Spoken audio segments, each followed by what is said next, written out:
Kei te aruaru anō tātou I ngā kōrero a o tātou whanaunga kei te pāpaka nui a Māui e noho ana.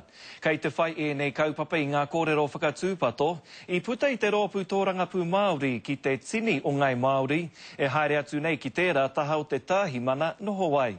I kōrero mātou I te rangi nei ki tētahi Māori, e tino mātou ana ki ngā uauatanga o te hūnuku, me ngā take e taka atu nei te Māori ki te raru.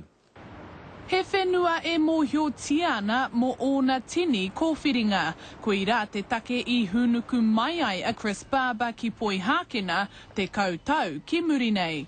Tino ua te ahu mahi I te kāinga. Nā ko tērā te whakaro nui ka whakawhiti atu ki tēnei taha.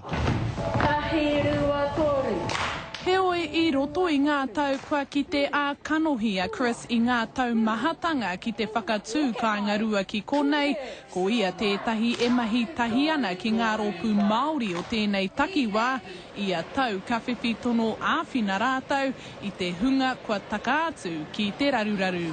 Ko te raru, kore mahi, kore whare, ki hai te tautoko mai te kāwana I konei. Ko te mate nui hei tāna, kaore he ratonga hei āwhina I te hunga manene I nā kararu rātau. Aha koa te toko maha ka whakaihu waka I tēnei whenua, tērā tonu te hunga e tūpoki ana. Te nuinga, ai, ka tai atu ana rātou wawata, engari, ētahi ngā hunga Māori I nuku mai ki tēnei taha, ka heke ki roto I te kōhau.